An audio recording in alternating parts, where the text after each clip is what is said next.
Hello everyone, welcome to MS education TV. 10th class के जितने भी स्टूडेंट हैं एक बार इस वीडियो को ज़रूर देखें। इस वीडियो में आपको साइंस का कंप्लीट सॉल्यूशन देखने को मिलेगा। यदि आपको और भी सब्जेक्ट के सॉल्यूशन देखने हैं तो मेरे यूट्यूब चैनल के ऊपर जाके देख सकते हैं। और यदि आपको क्वेश्चन पेपर डाउनलोड करने हैं विद आंसर तो इसी वीडियो के डिस्क्रिप्शन में आपको वेबसाइट का लिंक मिल जाएगा, वहाँ से आप इनको डाउनलोड कर सकते हैं। फर्स्ट क्वेश्चन देखिए, what is a solenoid. Solenoid क्या है? Draw the magnetic field around the current carrying solenoid. और जो करंट कैरिंग सोलिनॉइड है उसके चारों तरफ आपको जो है मैग्नेटिक फील्ड ड्रा करना है। सबसे पहले बात कर लेते हैं सोलिनॉइड क्या है। A solenoid is a coil which is made of an insulated wire wound in form of cylinder usually made of solid iron, solid steel और powdered iron which produce magnetic field when electrical phenomena is suffered through it and behaves as a magnet. देखिए solenoid क्या है। Solenoid एक कोयल है जो बनी होती है इंसुलेटेड वायर से, और जो वायर होता है उसको सिलेंड्रिकल फॉर्म में जो है ड्रा किया जाता है। और जो वायर होता है ये सॉलिड आयरन, सॉलिड स्टील या फिर जो है पाउडर्ड आयरन से जो बना होता है।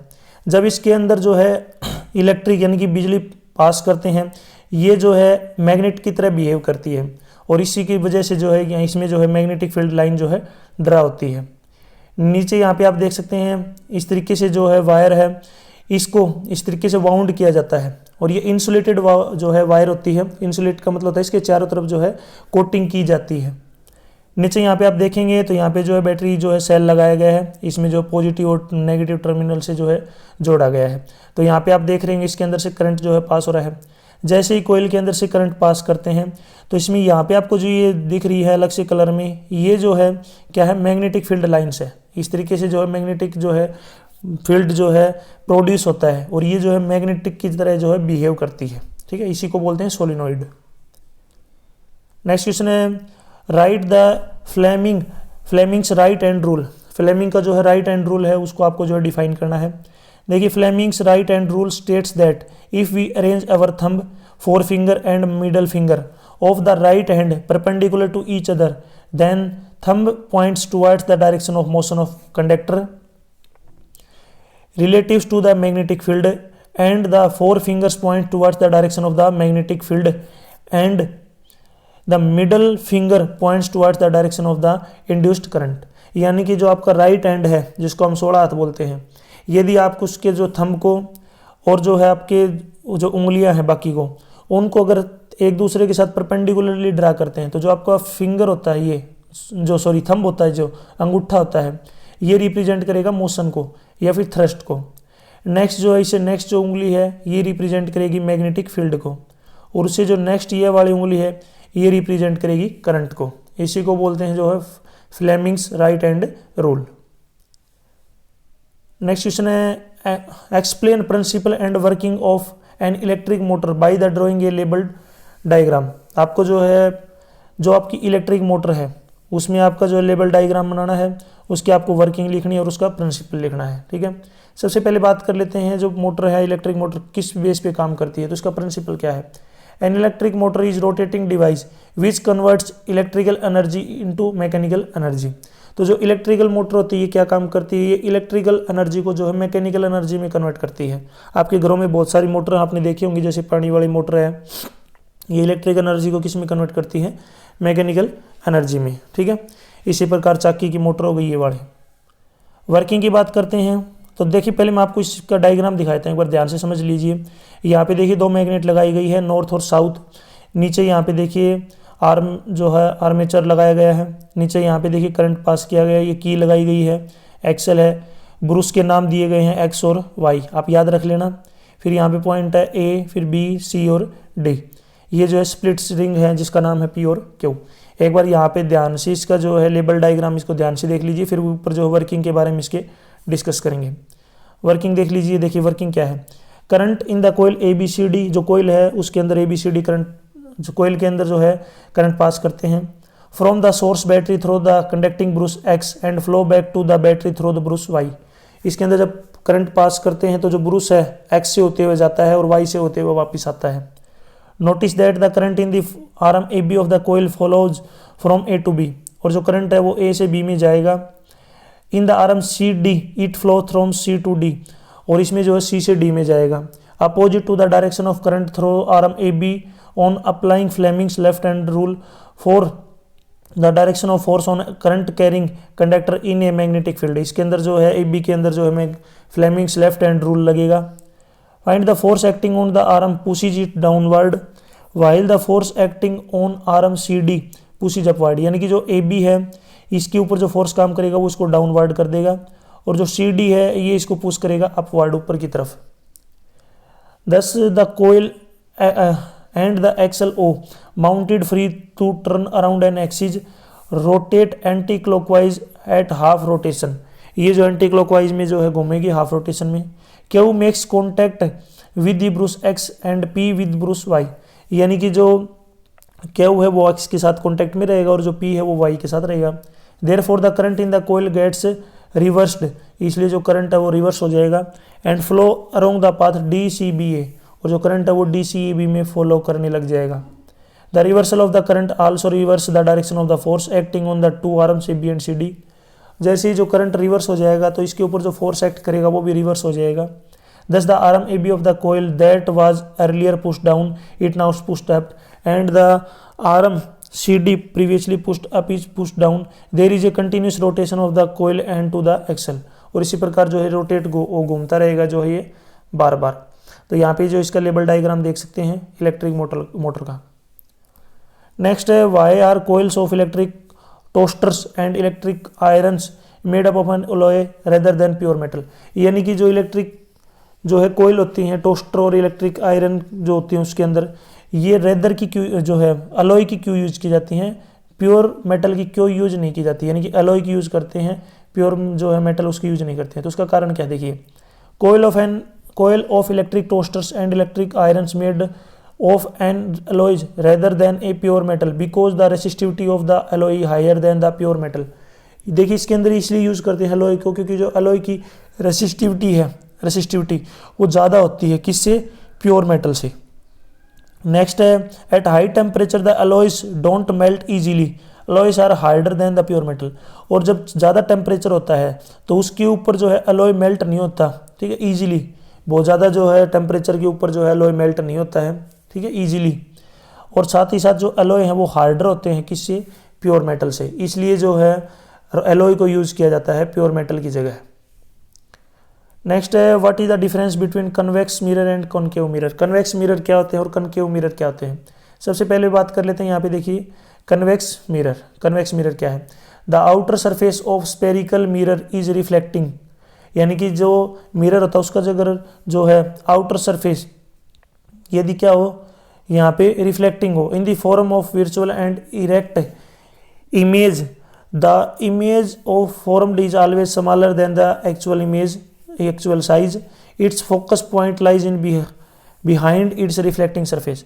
देखिए ध्यान से देखिए क्या है, जिसका जो है आउटर सरफेस रिफ्लेक्टिंग का मतलब जिस पे लाइट पड़ती है। तो ये देखिए अगर मिरर है तो इसका आउटर सरफेस ये वाला है, इधर से देखिए ये रिफ्लेक्टिंग एरिया है, दूसरी साइड वाला रिफ्लेक्टिंग नहीं है क्योंकि इसके ऊपर जो कोटिंग की जाती है, ठीक है।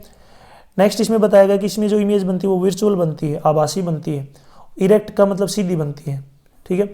और इसमें जो इमेज बनती है वो स्मॉलर छोटी होती हैं एक्चुअल साइज से, ठीक है। और जो इसका फोकस पॉइंट होता है वो किस साइड लाइक करता है, जो रिफ्लेक्टिंग सरफेस होता है उससे दूसरी साइड लाइक करता है। देखिए रिफ्लेक्टिंग सरफेस आपका इधर है, ये रिफ्लेक्टिंग वाला है, और ये जो फोकस पॉइंट आप देख रहे हो ये दूसरी साइड लाइक करता है, ठीक है। ये होता है क्या, कन्वेक्स मिरर। ये वाला जो है कन्वेक्स मिरर हो गया, इस पर लाइट पड़ेगी ऊपर चली जाएगी इस तरीके से, वापस उसी साइड चली जाएगी। तो इसको डॉटेड लाइन से जो है यहाँ पे मिलाएंगे इस तरीके से। नेक्स्ट बात कर लेते हैं कनकेव मिरर क्या था। The inner surface of the spherical mirror is reflecting. यानी कि कोई भी मिरर है उसका अंदर वाला पार्ट, यानी कि अगर ये मिरर है इसके बाहर से पेंट कर देते हैं तो ये वाला जो हिस्सा बच गया ये वाला, ये आपका रिफ्लेक्टिंग है, ठीक है। दूसरी साइड उसकी जो है कोटिंग कर दी जाती है।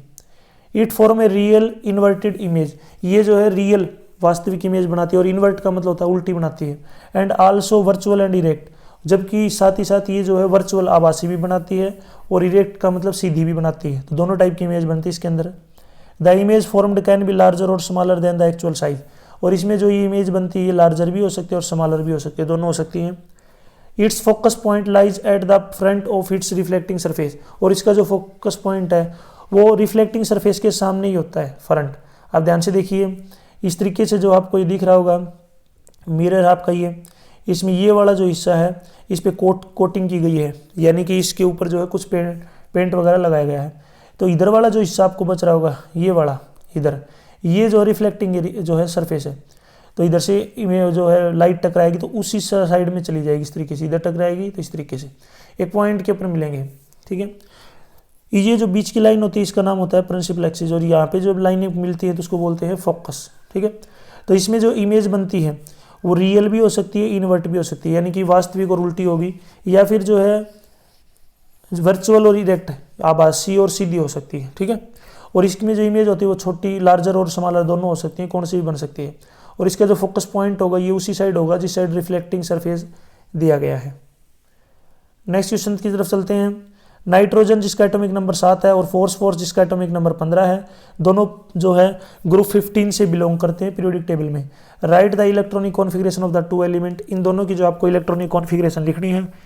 Which of these will be more electronegative and why, इनमें से ज़्यादा इलेक्ट्रोनेगेटिव कौन सा और क्यों है।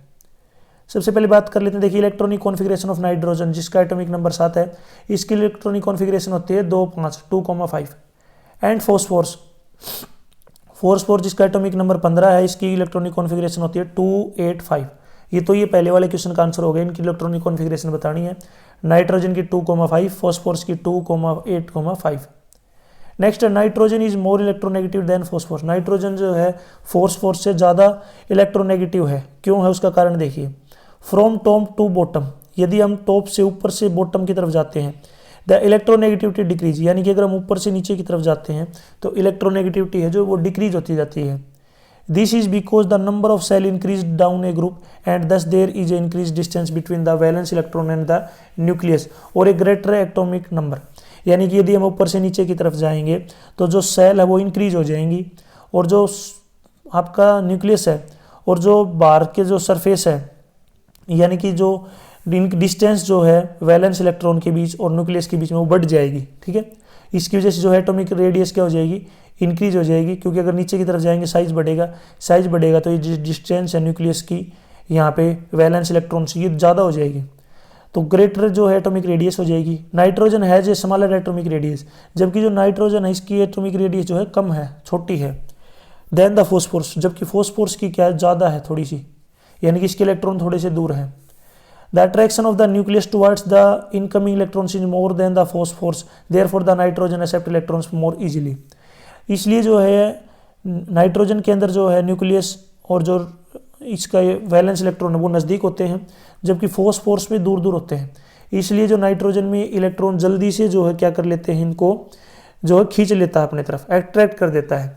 इसलिए जो है नाइट्रोजन की जो है इलेक्ट्रॉन एक्सेप्ट करना जो है ईजिली हो जाता है, इसलिए इसकी इलेक्ट्रोनेगेटिविटी क्या है, नाइट्रोजन की ज़्यादा है।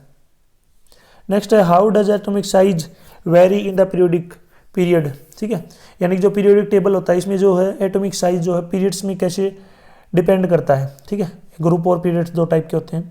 Atomic size in the distance between the centre of the nucleus and outer most electron in the outer shell, यानी कि एटॉमिक साइज क्या है कि न्यूक्लियस और जो आउटर मोस्ट जो सेल है उसके बीच की जो डिस्टेंस होती है उसको बोलते हैं एटॉमिक साइज। नेक्स्ट है across a periods from left to right, यदि हम लेफ्ट से राइट की तरफ जाते हैं तो ये लेफ्ट है आपका, ये राइट है, तो जब डिक्रीज इन एटॉमिक साइज जो है घट जाता है with increase in nuclear charge of element, जबकि जो है न्यूक्लियर चार्ज जो है वो बढ़ जाता है। ठीक है, यानी कि जो है लेफ्ट से राइट में जाएंगे तो एटॉमिक साइज क्या हो जाएगा, डिक्रीज हो जाएगा, और जो चार्ज है वो क्या हो जाएगा, इंक्रीज। ठीक है, atomic size increase down the group because of addition in the extra shell. ठीक है, और एटॉमिक साइज यदि हम नीचे की तरफ जाते हैं तो ये जो है इंक्रीज हो जाता है। ठीक है, यदि हम लेफ्ट से राइट में जाएंगे तो डिक्रीज होगा, यानी मैं दिखा देता हूँ आपको, यदि हम इधर जाएंगे तो ये हो जाएगा डिक्रीज, यानी कि पहले बड़ा था अब छोटा हो जाएगा। ठीक है, साइज लेफ्ट से राइट में। और यदि हम जाएंगे डाउन, नीचे की तरफ जाएंगे तो ये क्या हो जाएगा आपका, इंक्रीज। ठीक है, नीचे की तरफ इंक्रीज होगा, यानी कि पहले साइज छोटा था अब बड़ा हो जाएगा। ठीक है, अप डाउन। ठीक है, और ये क्यों हो जाता है, एडिशन ऑफ एक्स्ट्रा सेल, इसके अंदर जो एक्स्ट्रा सेल क्या हो जाती हैं, ऐड हो जाती हैं। In modern periodic table which are the metals between first 10 element, यानी कि पहले जो 10 एलिमेंट है उसमें मेटल्स कौन कौन से हैं। तो in the modern periodic table lithium यानी कि जिसको Li बोलते हैं and beryllium Be are the only metals, ये केवल मेटल्स हैं पहले 10 एलिमेंट में से। ठीक है, वैसे मेटल और भी हैं लेकिन यहाँ पे बात की जा रही है पहले 10 एलिमेंट में से। तो पहले 10 एलिमेंट में से केवल 2 ही मेटल हैं, लिथियम और बेरिलियम। नेक्स्ट है define decomposition reaction. Decomposition reaction क्या है, write the balance equation of the decomposition reaction, और इसकी बैलेंस जो है आपको रिएक्शन लिखनी है। सबसे पहले बात कर लेते हैं डिकम्पोजिशन रिएक्शन होती क्या है। A decomposition reaction can be defined as the chemical reaction in which one reactant breaks down into 2 और more product. The general representation of the decomposition reaction is A+B। यानी कि डिकम्पोजिशन रिएक्शन क्या होती है कि जिसमें जो आपका रिएक्टेंट है, यानी कि जो एक रिएक्टेंट है वो ब्रेक डाउन हो जाता है 2 या 2 से ज़्यादा प्रोडक्ट में। ठीक है, तो याद रखना आपको। इसकी जो जनरल फॉर्म होती है कि AB जो है कन्वर्ट हो गया A+B में। यहाँ पे जो AB है वो रिएक्टेंट है, A और B जो क्या है वो प्रोडक्ट है। ठीक है, अब नीचे यहाँ पे एग्जांपल देख लेते हैं, जैसे H2CO3 ये कन्वर्ट हो गया H2O प्लस में CO2। नीचे NaCl आपका कन्वर्ट हो गया Cl और Na में, यानी कि Na+Cl। ठीक है, तो ये इसकी जो है इस तरीके से लिख सकते हैं। Write the common name and 2 uses of Na2CO3.10H2। आपको जो कॉमन नेम लिखना है इसका Na2CO3.10H2 का, तो इसका कॉमन नेम हो जाएगा आपका वॉशिंग सोडा। ठीक है, Na2CO3.10H2 का जो है आप जो कॉमन नेम होता है वॉशिंग सोडा होता है। It is used in cotton and textile industry for cleaning purpose and also removal permanent hardness of water. ये जो है कॉटन और जो टेक्सटाइल इंडस्ट्री होती है उसमें क्लीनिंग के काम आता है, और साथ ही ये जो वाटर होता है उसकी परमानेंट हार्डनेस को भी क्या कर देता है, रिमूव कर देता है। नेक्स्ट है why are the method used by plant to get rid of excretory purpose. यानी कि कौन से मेथड है जिसमें जो प्लांट में जो एक्सक्रिएटरी जो प्रोडक्ट होते हैं उनको बाहर निकालते हैं। तो देखिए बात कर लेते हैं, नीचे आंसर देखिए। The removal of waste products of metabolism from living organism is called excretion. यानी कि वो जो प्रोसेस होती है जिसमें जो वेस्ट प्रोडक्ट होते हैं मेटाबॉलिज्म से जो है लिविंग, यानी कि प्रोडक्ट ऑफ जो मेटाबॉलिज्म के जो प्रोडक्ट होते हैं लिविंग ऑर्गेनिज्म में, उनको बाहर निकालने की जो प्रोसेस होती है उसको बोलते हैं excretion. In a plant waste products are removed by the diffusion. और जो प्लांट होते हैं उनके अंदर जो प्रोडक्ट है उनको बाहर निकालने की जो है उसको क्या बोलते हैं, डिफ्यूजन। ठीक है, उनको बोलते हैं डिफ्यूजन। नेक्स्ट है plant excretes oxygen A product of photosynthesis. यानी कि प्लांट जो है ऑक्सीजन को बाहर निकाल देता है, कौन सी प्रोसेस से करता है, फोटोसिंथेसिस। जब फोटोसिंथेसिस होती है तो उसमें ऑक्सीजन बाहर निकलती है, कार्बन डाइऑक्साइड अंदर आती है। Plant get rid of water by transpiration. पौधे जो है वाटर जो है रीड करते हैं ट्रांसपीरेशन से। Waste products may be stored in the vacuoles and may be stored in leaves with fall down off. और जो प्रोडक्ट वेस्ट प्रोडक्ट होते हैं वो स्टोर हो जाते हैं किसमें, जो है वैक्यूलस में, या फिर आप कह सकते हैं लीव्स में। और जो लीव्स होती हैं वो फॉल डाउन हो जाती हैं, यानी कि पड़ जाती हैं, गिर जाती हैं।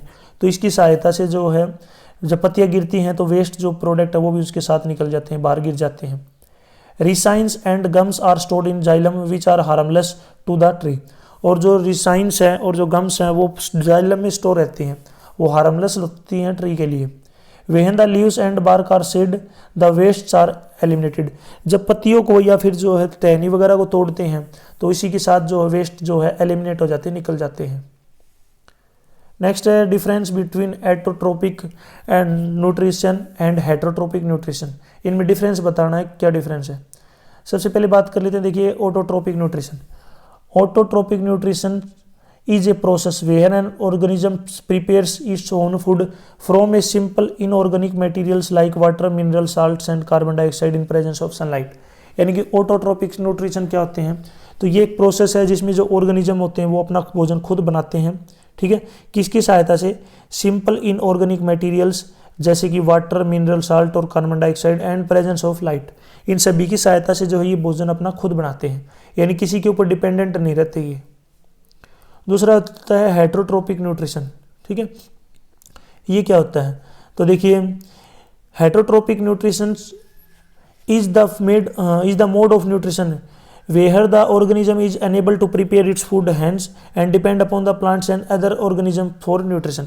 यानी ये हेटरोट्रोपिक न्यूट्रिशन क्या होते हैं, ये यानी कि ये वो होते हैं जो अपना वो ऑर्गेनिज्म होते हैं जो अपना भोजन खुद नहीं बनाते हैं और अपने भोजन के लिए किसी और पौधे के ऊपर या किसी ऑर्गेनिज्म के ऊपर डिपेंडेंट रहते हैं, यानी कि अपना भोजन जो खुद नहीं बनाते, किसी और की सहायता से जो अपना भोजन लेते हैं।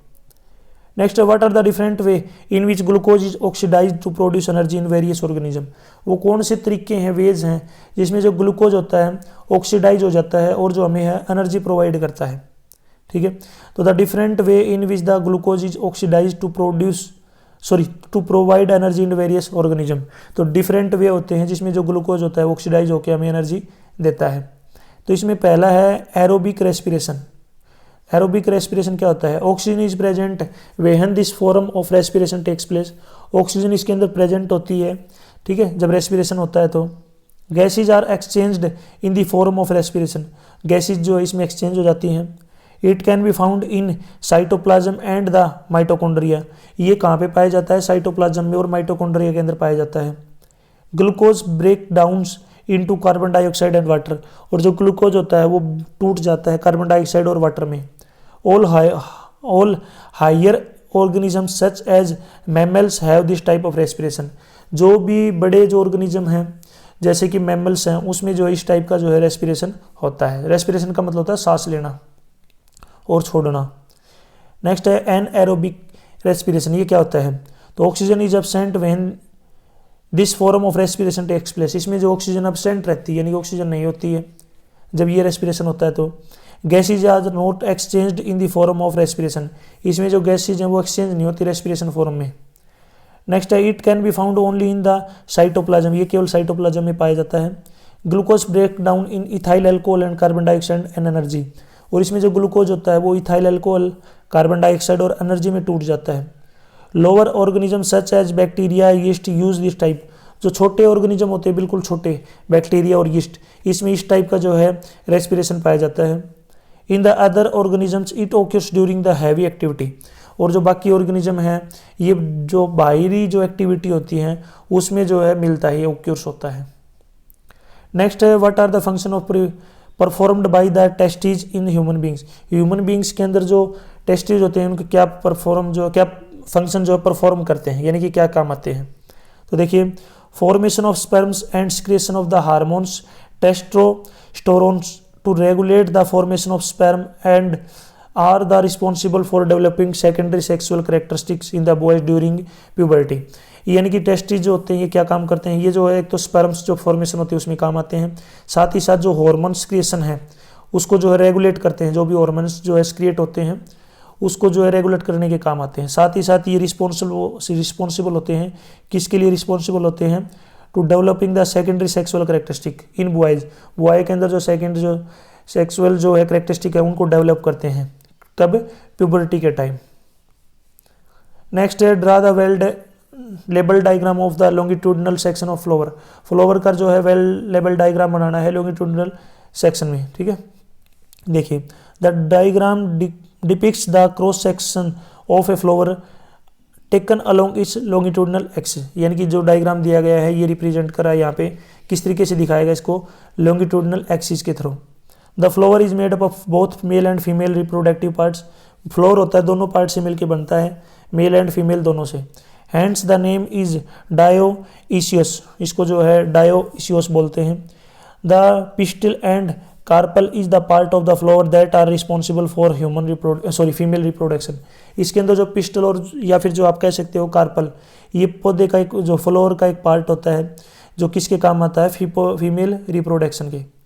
Each carpel includes and ovary, सभी जो कार्पल उनके अंदर एक ओवरी होती है, as well as a stigma and a style, और इसके अंदर एक स्टिग्मा एंड स्टाइल होता है। नेक्स्ट है stamens are the name given to the male reproductive parts in the plant. और जो स्टेमन होता है इसमें जो है मेल जो रिप्रोडक्टिव पार्ट होता है उसका नाम होता है स्टेमन, फ्लोर के अंदर। नीचे यहाँ पे आप पौधा फ्लोर देख सकते हैं, फूल, इसमें आपको ये दिख रहा है, इसका नाम होता है एंथम। नेक्स्ट यहाँ पे जो डंडी सी दिख रही है इसको बोलते हैं फिलामेंट। इन दोनों को एक साथ बोलते हैं स्टामेन, ठीक है, स्टामेन। नीचे ये जो पंखुड़ी आपको दिख रही है इसका नाम होता है पिटल, जिसको बोलते हैं कोरोला। थोड़ा नीचे चलते हैं तो यहाँ पे देखिए इस तरीके डार्क ही आपको दिख रहा है, इसको बोलते हैं स्पेल यानी कि क्लाइक्स। और नीचे चलते हैं तो यह डंडी आपको दिख रही, इसको बोलते हैं जो है रिसेप्टल। ठीक है, नेक्स्ट जो है सबसे नीचे जो है नीचे वाले पार्ट को बोलते हैं क्या, पेडिसल। नेक्स्ट जो अंदर की तरफ होता है ये वाला पार्ट, इसको बोलते हैं ओवरी। सबसे ऊपर यहाँ पे बीच में आपको ऊपर वाला पार्ट दिख रहा है, इसको स्टिग्मा। उसे नीचे वाले को बोलते हैं स्टाइल। और अगर इन दोनों की बात करें एक साथ, ठीक है, यानी कि यहाँ पे एक साथ अगर स्टिग्मा और ओवरी की बात करें तो ये होता है पिस्टल। ठीक है, पिस्टल। यहाँ तक जो वीडियो अपनी कंप्लीट हो चुकी है, वीडियो अच्छी लगी है तो उसको लाइक करें, अपने दोस्तों के साथ जरूर शेयर करें। ठीक है, यदि आपको और भी सब्जेक्ट के सोल्व क्वेश्चन पेपर की वीडियो देखनी है तो आप मेरे यूट्यूब चैनल के ऊपर जाके देख सकते हैं। बाकी एक क्वेश्चन का आंसर आप मुझे कमेंट सेक्शन में बताएंगे ताकि मुझे पता चले आपको कितनी नॉलेज है और आपने वीडियो को ध्यान से देखा है। ठीक है, आप जो मुझे पोटेशियम, ठीक है, सोडियम का आपको एटॉमिक नंबर बताना है और उसकी इलेक्ट्रॉनिक कॉन्फ़िगरेशन बतानी है, यानी कि सोडियम का जो है इलेक्ट्रॉनिक नंबर क्या है, ठीक है, एटॉमिक नंबर क्या है और इसकी इलेक्ट्रॉनिक कॉन्फ़िगरेशन क्या है, उसका आंसर आप मुझे कमेंट सेक्शन में बताएंगे। इससे मुझे पता चल जाएगा अपनी वीडियो को ध्यान से और कंप्लीट देखा है। बिल्कुल ईजी सा क्वेश्चन है, ज़रूर इसका आंसर जो आप मुझे कमेंट सेक्शन में बताएं। साथ ही साथ यदि आपको क्वेश्चन पेपर डाउनलोड करने हैं विद आंसर तो इसी वीडियो के डिस्क्रिप्शन में आपको वेबसाइट का लिंक मिल जाएगा, वहाँ से आप इनको डाउनलोड कर सकते हैं।